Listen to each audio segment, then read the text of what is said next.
Thanks for tuning in and welcome to Squarefaced Vision, getting to know talented people. I'm Jules Hallam and today we're behind the scenes on the shoot for the Speak Up video, which is Laidback Luke and Wynter Gordon's collaboration single. And we're lucky enough to have grabbed Laidback Luke for a quick chat. Thanks a lot for taking a bit of time out of filming to see us, man. No problem. Thank you for having me. Oh, you're more than welcome. How have you found the shoot today? Well, it's the director is very good, and you notice this because he's a perfectionist.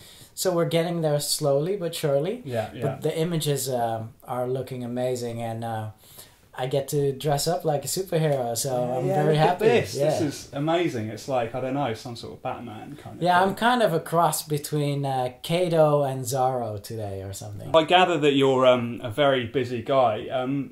Were you working on remix deadlines in the airport to come out here yesterday? Absolutely. Actually, I'm still doing That's them. a real tight schedule, man. Yeah, so basically within this shoot, when I get an inch of time, I'll be finishing the remix. And the remix I was tweeting about at the airport, I finished it that night, just before my gig. And so I'm working on another deadline, and it needs to be finished very soon as well. Well, that's very very diligent. What remixes that are you working on at the moment? So the one at the airport was Dragonet, and the one I'm working now is a DJ called Titsworth, which I love, the DJ name. Interesting name. Featuring Q-Tip and Maluka, so I'm very excited to lay my hands on the vocals of Q-Tip. Yeah, that's quite a mix of styles, those two vocalists. Yeah, I'm very excited to do it. And looking at some of the remixes that you have done, years and years ago I had this dual cassette tape compilation. It was Dance Anthems Ibiza 97. And one of the tracks on there was Better Off Alone by Alice DJ. Do you think you're better off alone? Which is a track that you remixed. Yeah. And when I found it, I was like, yes. Oh, that's amazing. You hero. You know what funny? The funny thing is I made that remix as a bootleg last year in Miami.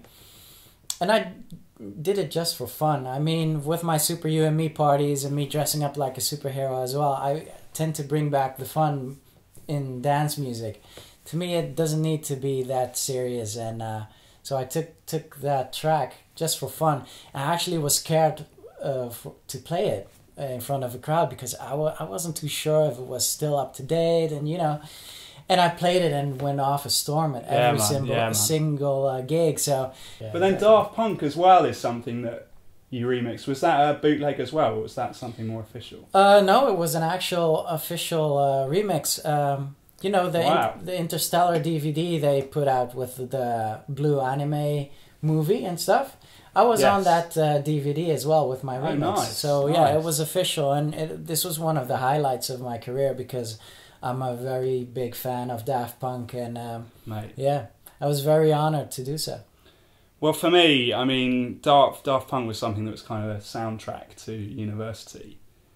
And I kind of feel that they really started the whole dance music culture, like 20 years ago. Absolutely. 20 years ago? Yeah, it's 20 years ago. No, it's 20 years already. The thing is, I bought their records before they were known as Daft Punk, and they've been at it for a while, and the quality always stood out, so it needed to cross over, and I'm happy they did, and they're a big influence on a lot of DJs that are famous right now. Yeah, absolutely. And like that whole Discovery album is just, it's an hour of pure blissful music.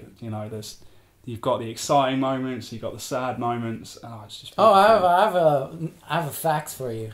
Do you know why it's called the Discovery album? Because they were the kings of filter disco, and basically the album was very disco. Okay. But the other way around, disco very. We're getting pretty technical here. Filter disco. I don't really know what that is. Filter disco is all the disco loops sampled. They were the first to just take cheeky disco loops and put a filter on it. And a lot of compression. Yeah. And they actually invented that sound. Let's discuss the track that you're here for today. How is it working with Wynter? Oh, Wynter is amazing. I mean, to me, she's the next big superstar.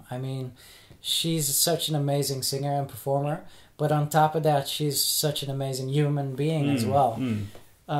Yeah, one of the most human artists I've ever encountered, and no, it's a real inspiration, and I would love to do a lot more stuff with her as well.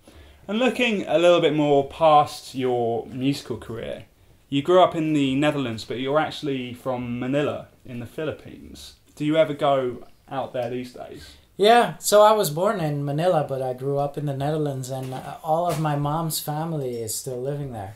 So I do. I go there once a year. Okay. What do you pay attention to a lot of the music scene out there? Over there? No, there isn't actually. Have you ever played a show out there? Oh yeah, I did. Okay. Yeah, it's funny because I took my aunties and my cousins there as well. Oh, nice. And 20% of the Filipino people are very rich, and 80% is like below normal level. Okay. This was a party where all the Filipino VIPs were, and all the really important people, and I was there giving a show. And Yeah. And they were very proud, but nice. there's not really a big dance scene or anything over there. Okay, well, Luke, I think you're needed back on set, so, well, best of luck with Speak Up. I can't wait to hear it. What else have you got coming out this year that you can talk about? Well, the single after Speak Up is finished already. You'll hear more about that later in the year.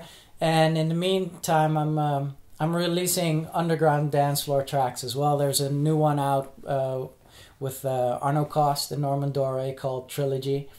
Lots of remixes on the way, so always busy. Fantastic. Well, Lucas, it's been a real pleasure, so thank you very much for joining us today.